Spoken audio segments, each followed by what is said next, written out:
Ere we join the Ea, there is one trifling matter I would fain investigate. Seganov, Grahatia, might I trouble you for your assistance? But of course. My thanks. We shall head outside the abode if you would kindly follow me. I know not what mischief you are plotting, Urianger, but I trust you have our best interests at heart. The rest of us shall go on ahead to Elegia. Lest you worry, we won't start without you.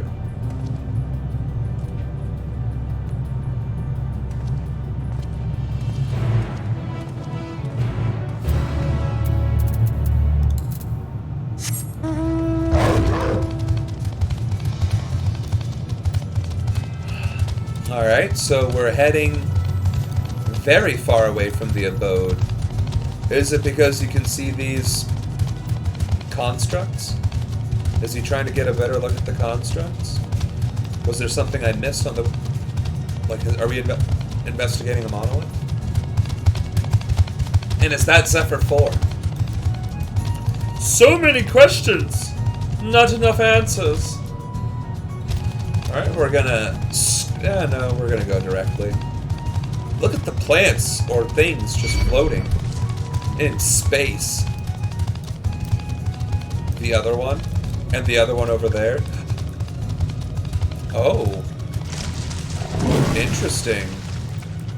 Interesting indeed. Alright. We definitely didn't see that. A spring and a sizable one at that. I hadn't noticed it amidst the dunes. How did you notice it? Ah, yeah, this place shall serve. Is it the spring that you wish to investigate?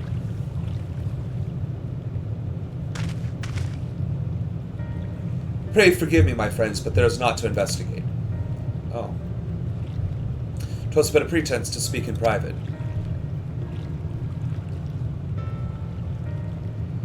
You have our undivided attention.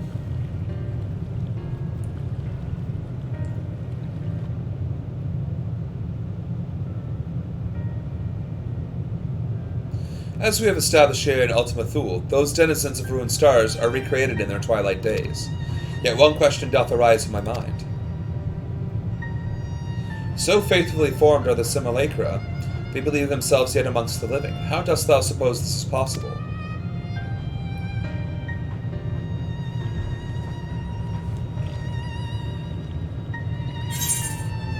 Meteon has taken their hearts unto herself.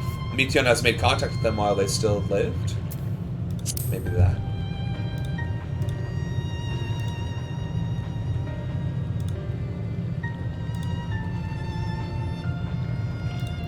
Of course, she must have visited the stars of the dragons of the Ea before either race perished in their entirety. Thus could she make their emotions her own, and with them create more faithful simulacra than had she relied on any historical account. So too did I theorize, and upon that assumption consider how those two races may have met their demise. According to thine own tale, Meteon perceiveth the emotions of those nearby as her own, a heightened sense of empathy intrinsic to her nature as an entelechy. In the course of her starfaring journey, if she encountered beings who strongly desired a cessation of their existence, she would be powerless before that desire. Even as she possesses the power to grant it the power of dynamis, it is my supposition that, overwhelmed by their longing for death, Meteon did unleash dynamis and ushered the dragons of the Ea unto their doom. Oh. Of course, such was not always the outcome. Full many stars did she find already lost to ruin. In order to create a terminus, however, the fervent desire for the end is essential. Therefore, should you struggle to find the way forward, pray ask yourselves this. In the place where you stand, whose is the soul that yearneth most desperately for oblivion?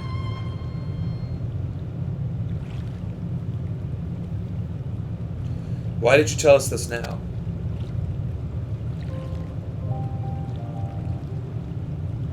Ne'er again would I betray your trust. This pledge I did make to my comrades, and bringing thee into my confidence, I would remain true to my word.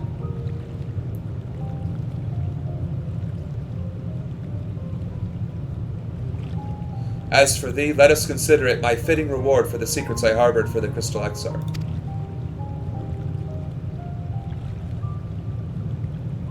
I once placed my faith in thy chosen path, walking at thy side, full knowing that we were bound by before thy demise. I ask now that thou returnest the favor and abide in faith as I fulfill mine own destiny. If you say my debt has come due, how am I to refuse? 'Tis indelicate of me, I know full well, and I can but beg for thy forgiveness. Yet even if I must needs go to such lengths, I cannot well feign ignorance of the answer I have found within. The answer to the question, in what moment might I stand strongest?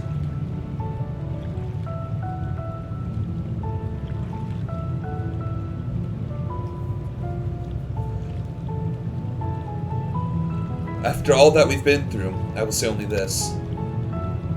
Do what you must. Do what you must and see your conviction through. I shall, my friend, I shall. Sir Rianger is stepping up to the plate. Without further ado, then, let us go to join our comrades.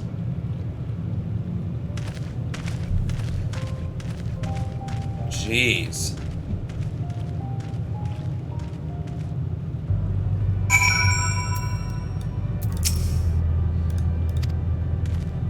Let us be off too, to Elegia.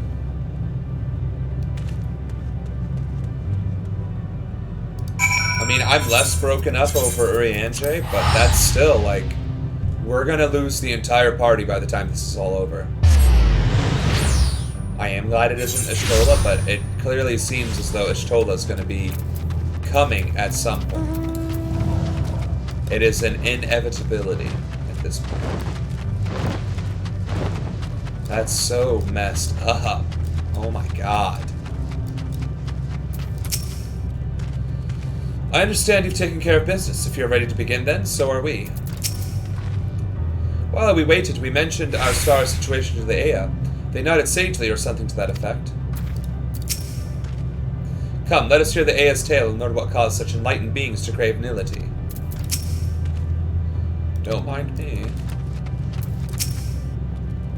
We have prepared for your recounting. To facilitate comprehension, the information will be simplified to match your primitive minds.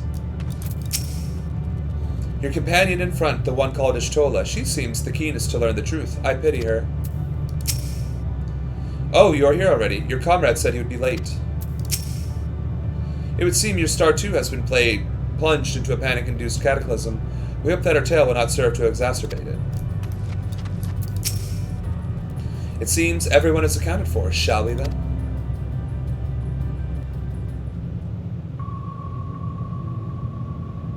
Please continue.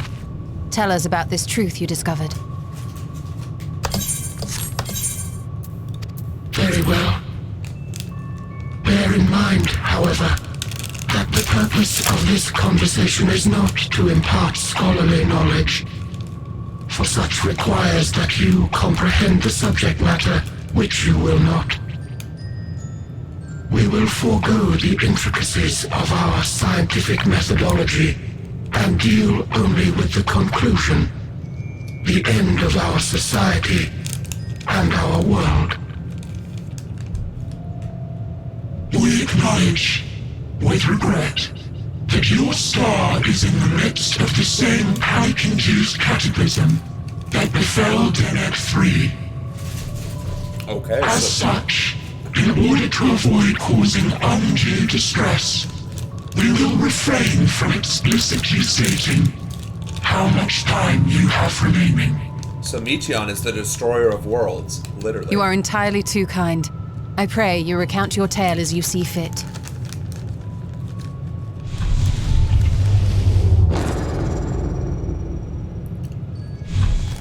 In the beginning, the universe was but a tiny particle. Then suddenly, this particle began to expand. Having remained entirely in the bounds of your star, the phenomenon may be difficult for your kind to grasp. But this expansion has since continued unabated. Speculating that the universe could not grow indefinitely, we sought to learn what might occur, and made a worrying discovery. The stars will continue to spread apart, as will their finite thermal energies. Okay, that's interesting. Eventually, all heavenly bodies will grow cold and freeze. No new stars will be born, and the universe will enter into an eternal ice age.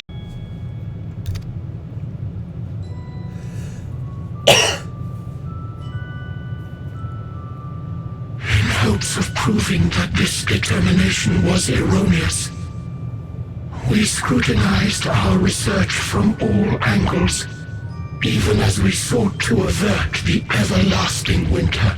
I mean, look around you. It hasn't happened The yet. endeavor proved fruitless. So infamously so, in fact, that it became synonymous with vain effort. The universe as we know it would end, and there is no way to prevent it. Now that I do agree with. Beneath the weight of this knowledge, our society stagnated. Though we had time still, it was a cold comfort. Trillions of years!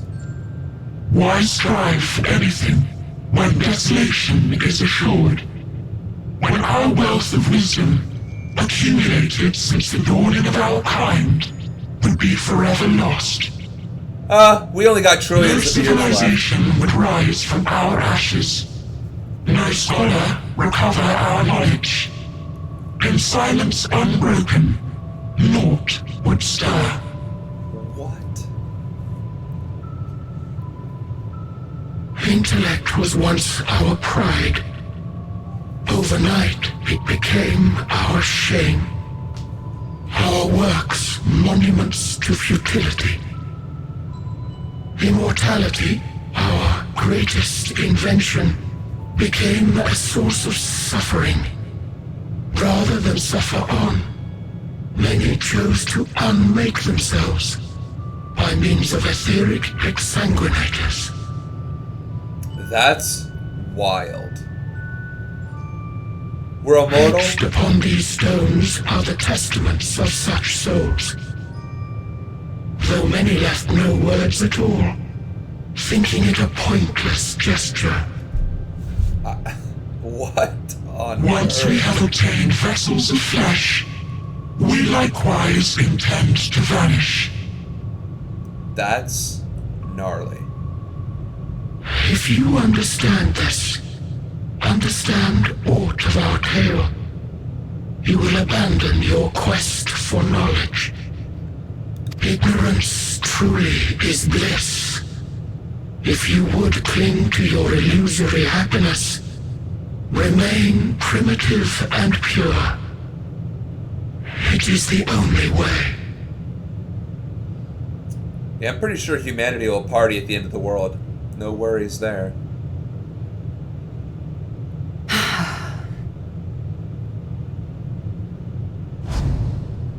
So that's your story.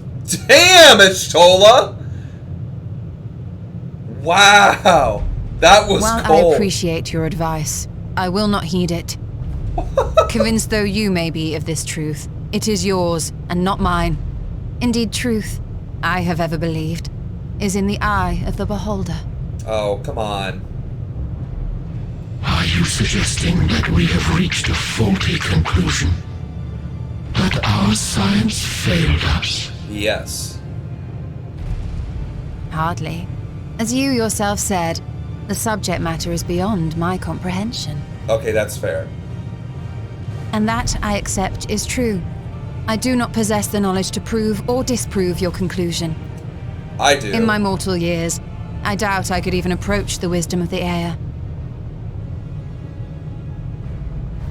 But of one thing am I absolutely certain.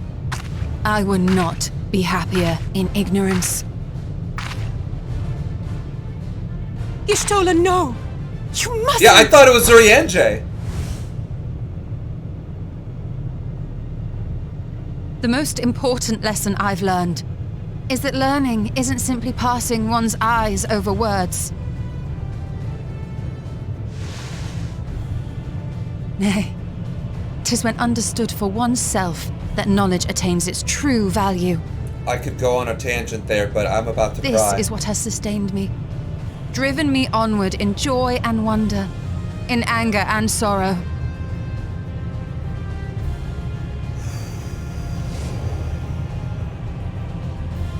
The universe may end, and all may be for naught, but I will live as I always have. I will always seek out new knowledge, and no conclusion of yours, no matter how grim, can dampen my desire.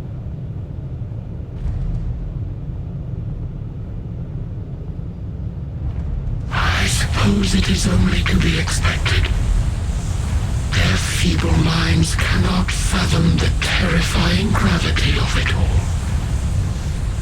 But worry not.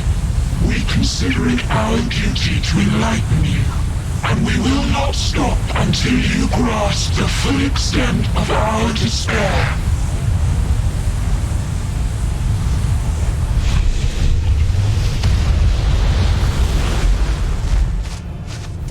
A cute little canary bird.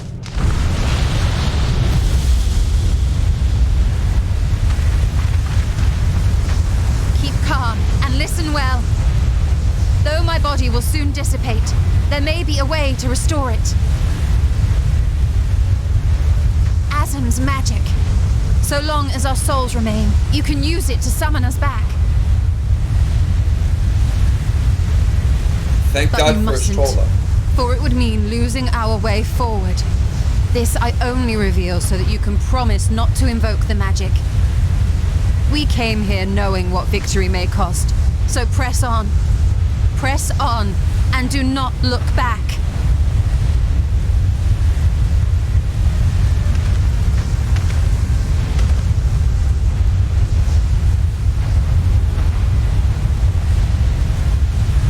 I shall join thee. As subterfuge is not required, thou shalt not suffer for mine absence. Briange. My resolve hath never been as strong as thine.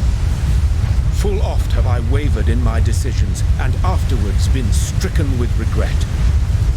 In spite of this, I may still stand with my comrades, supporting them as they attempt the greatest of feats. So why sacrifice This two? truth I have learned in the course of our journey. Push her out, you asshole! And many though my shortcomings may be, I may also claim to excel in prophecies. My studies, into which have granted me the flexibility of mind needed to bend this malleable reality.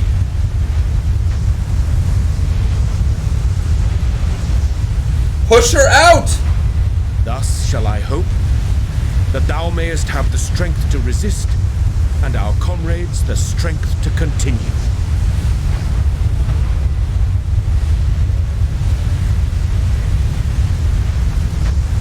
With you to urge us on, how could we possibly fail?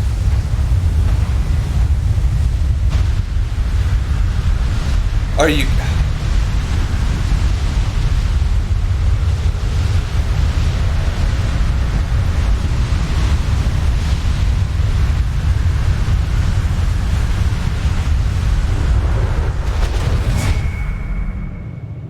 Are you shitting me?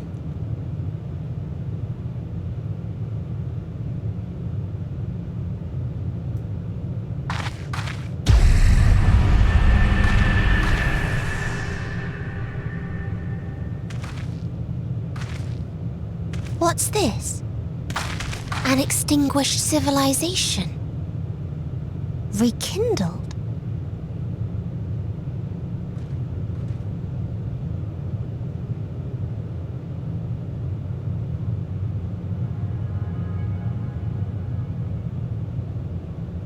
That's right.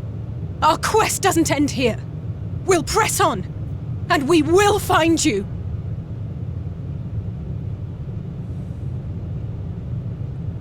There. That's where you'll find me.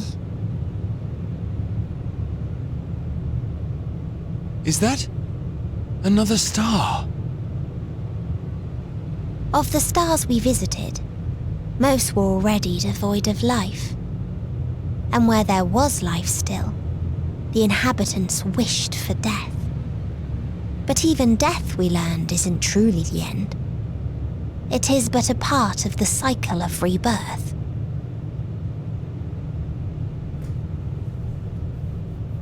Souls return to the star, or in its absence, a larger flow.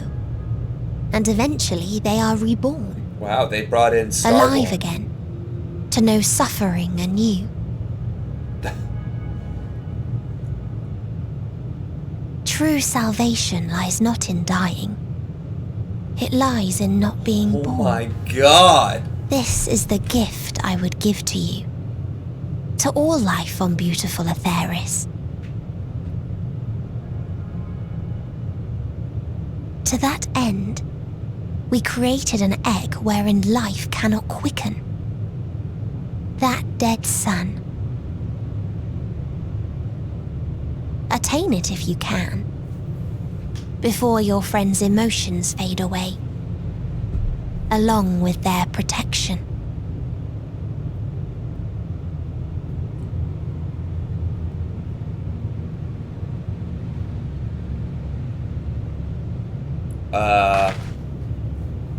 Planet, star, whatever you want to friggin' call it. Sun. If it's an actual sun, though, even if it's a brown dwarf, you would die getting anywhere near it because it would still be ludicrously hot, and the density would crush you.